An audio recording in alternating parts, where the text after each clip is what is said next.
Let us understand what is depreciation. Depreciation is something which is basically provided on fixed assets.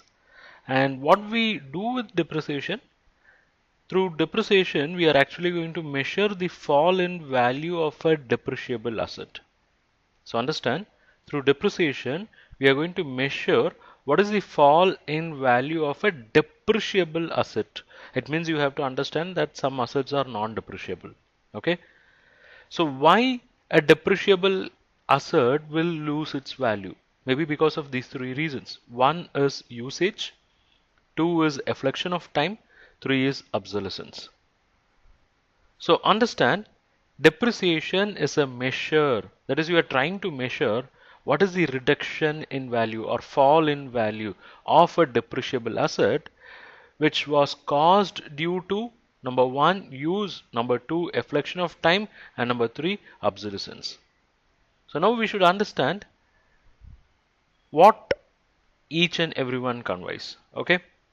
Yes, we know that if you are going to use the asset, automatically the parts of the asset are going to be consumed in some or the other way. So there is going to be wear and tear. So obviously the value will come down. Say for example, you buy a car, you ride the car for 10,000 kilometers. So obviously there will be erosion in value of the tire, the engine, parts. Okay. So because of use, here the value of asset is coming down. Second, let's say you buy the car, keep it idle, don't use at all. Keep it idle for a period of 1 year. Now what happens in this 1 year time, this car becomes outdated because many other new models would have come. So people are not going to buy this old car at the same price at which it was originally bought by you. So the car has lost its value not because of usage but because of afflection of time. Number three, due to obsolescence. Here the car is losing its value, okay, maybe because of these four reasons. Number one, change in demand. Number two, change in fashion, change in technology, legal considerations. Change in demand, I mean the customers are no more preferring that particular car. Or change in fashion, the style trend is undergoing a change and people are not liking that car. Change in technology, the technology adopted in that car is very old, but new cars are coming up with better technologies. Or legal consideration, that car is causing a lot of pollution, so government has banned that car. Okay, so these could be the reasons for obsolescence. So understand, depreciation is a measure of fall in value of a depreciable asset due to use, afflection of time, and obsolescence. And here I stressed on the word depreciable asset. So you have to understand what is depreciable asset. So that's what we have here. Depreciable asset. So if you want to classify an asset as depreciable asset, it should satisfy certain conditions. That's what we have here. An asset which satisfies all the following conditions is a depreciable asset. That is, you should be using that asset. I mean, the asset should have useful life for a period greater than 1 year. If the useful life is less than 1 year, then it will not be called as asset. It will be considered as expense and it will be booked in the income statement. Okay. Number two, the asset should have limited useful life. So it can be like 3 years, 5 years, 8 years, 10 years, but it cannot have unlimited useful life. Can we have an asset with unlimited useful life? Answer is yes. If you take land, it's going to be there for centuries and centuries, unless that land is going to be occupied by sea, or unless that land is going to be occupied by river waters. Okay, so land is not a depreciable asset, right? Number three, the asset should be held for use in production of goods or provision of services or for administration purposes. And number four, it should not be held for resale in the ordinary course of business. If you are going to keep an asset with an intention to sell it in the short term, then that is not considered as depreciable asset. It will be considered as stock in trade. Stock in trade are not subjected to depreciation because purchase and sale that will happen regularly, right? Fine.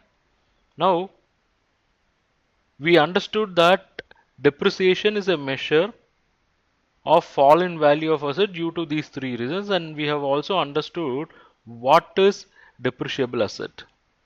But what is the objective of providing depreciation? That's what we are going to focus on this session. What is the objective of providing depreciation? See, there are three objectives. Number one, if you are incurring some expenses, or let me put it otherwise, if you are earning some revenue, then you should account for all expenses incurred for earning that revenue. Let's say, for example, you are using a machinery for producing some goods and you are selling the goods. So there is a revenue for you. So how you got that revenue? By using the machinery. And let's assume that you don't own the machinery, you have taken it on rent. You would have paid rent. Now, let's say you own the machinery. If you own the machinery, you are not going to pay rent and you are directly going to classify it as fixed asset. You will take it to balance sheet. Now what is happening? You are going to book an income by selling the products produced out of that machinery, but you are not going to book any matching expense. Then it becomes unfair. Only by using the machinery you have produced the goods and you have incurred some expenses or you have incurred some losses by using that machinery. What is that? Erosion in value of asset. Depreciation basically measures the fall in value of asset on account of usage. You have to provide for that. That's why we provide depreciation. Number two, the second objective is to show the correct financial position. If you are not going to provide for depreciation, what happens? Your sales will be inflated, no expenses, so your profit is also inflated. But actually, on other side, you are losing the value of asset on account of usage. So you should provide. Number three, to arrange funds for a replacement of an asset. This is a concept which requires some elaborate explanation, which of course will take in the later part, right? Next, there are various methods of depreciation. We'll start one after the other in the coming sessions. There are various methods of depreciation. Let us start with the first method, that is nothing but the straight line method of depreciation, which is otherwise known as fixed installment method or original cost method.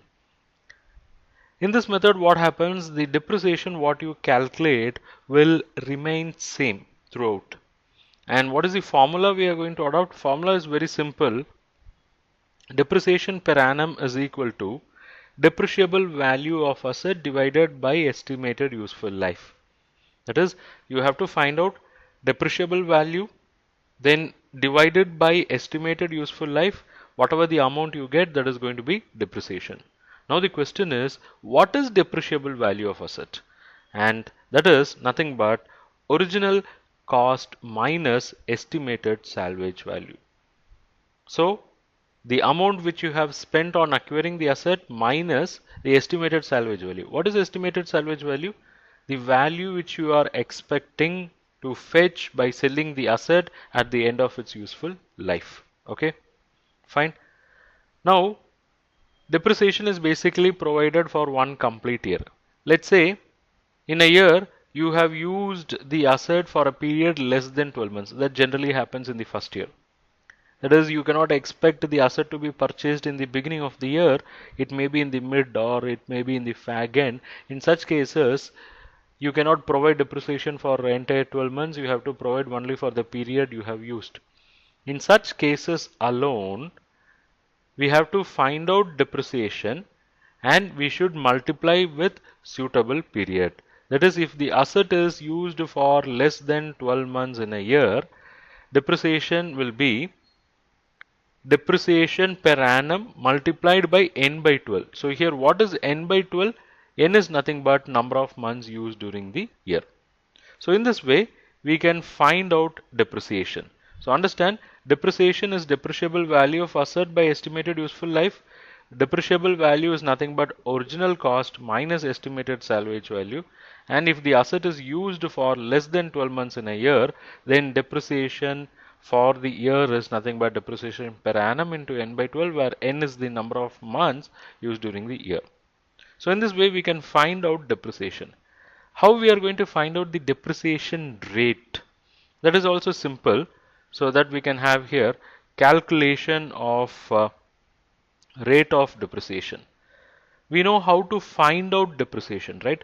So rate of depreciation is nothing but depreciation per annum divided by original cost. Okay, the amount which you have incurred in acquiring the asset.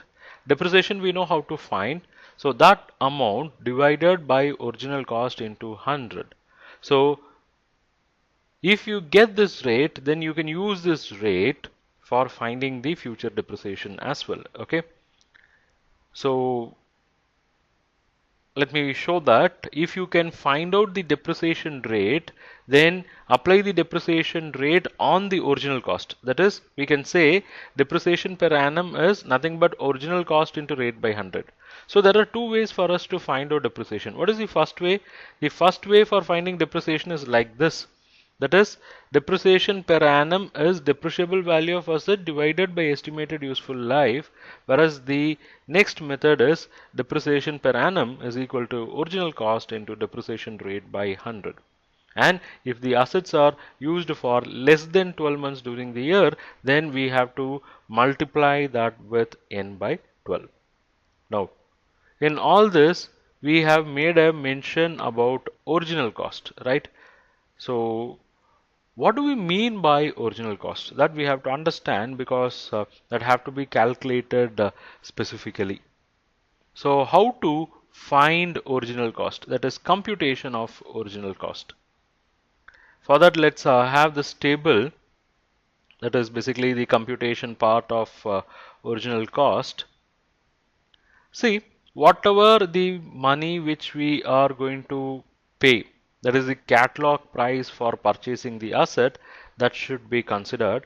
But if any discount is made available, then that should be subtracted. And if any packaging cost, freight cost, insurance during transportation are incurred, that should be added with the cost. If any non-refundable duties and taxes are paid, then they should also be added. If any expenses were incurred in installing the machine, that should also be added. If any license fees were paid to government, then that should also be added. But if the government is giving any subsidy, that should be subtracted. And if any third party is also going to pay a portion of the amount, then that should also be subtracted. Then for running the machine, for setting up the machine, some trial run have to be done and the cost incurred on trial run should be added. And if any borrowing cost is incurred till the asset is put to use. Let's say you have acquired the asset, okay, but the asset will be ready for use only after 3 months. For this 3 months, let's say you have taken a loan for acquiring the asset. For this 3 months, you have to pay interest. So that interest cost, borrowing cost till the asset is ready for use should also be added to the cost of asset. So all put together, we will have original cost. Okay.